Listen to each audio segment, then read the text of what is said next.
చూస్తున్నట్టయితే please subscribe చేసి like చేయండి. మీరు చూసిన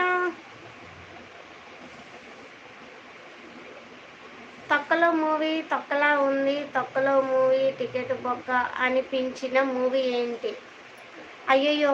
నేను అస్సలు అలాంటి ఏ మూవీ అనుకోనండి. ఎందుకంటే ఆ సినిమా మనకి నచ్చినా నచ్చకపోయినా ఒక 3 అవర్స్ చూస్తాము. ఆ 3 అవర్స్‌కి మనం తొక్కలో movie ticket waste, time waste అనుకుంటాం. బట్ వాళ్ళు ఒక 1 ఇయర్‌గా, 6 మంత్స్‌గా, 2 ఇయర్స్‌గా, 3 ఇయర్స్‌గా కష్టపడతారు. సో, దాన్ని కష్టం వెనుక so many peoples is there.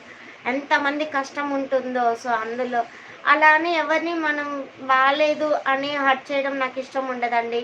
A movie చూసినా కొంచెం ఇంట్రెస్ట్‌గా చూస్తా. అర్థమైతే ఓకే. అర్థం లేకపోతే ఓకే. ఓకే. అంతే.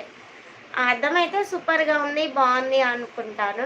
అర్థం కాకపోతే ఓకే. ఓకే. That's it. అంతేకానీ బాలేదు అనైతే చెప్పలేనండి. ఎందుకంటే అక్కడ హీరోయిన్ కాస్ట్, హీరో కాస్ట్, వాళ్ళ ఎనకాల ఉన్న వాళ్ళు, వాళ్ళ డైరెక్టర్స్, ప్రొడ్యూసర్స్, కెమెరామాన్స్ ఎంతమంది కష్టం ఉంటుందో. Oh my God! వేల మంది నాకు తెలిసి, వందల మంది నాకు తెలిసి కష్టం ఉంటుంది. సో, వాళ్ళ కష్టాన్ని మనం ఒక 3 అవర్స్ మూవీ చూసి బాలేదు అని చెప్పడం చాలా రాంగ్.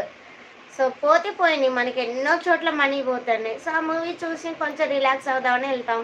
అయినా ఏసీలో మంచిగా రిలాక్స్ అయితే అవుతాం గదా! థియేటర్‌లో కూర్చొని. బాలేకుంటే నిద్రపోయి రావచ్చు. సో, అట్లా అని కానీ అస్సలు బాలేదనైతే అస్సలు చెప్పకూడదు. చెప్పను. మీరు కూడా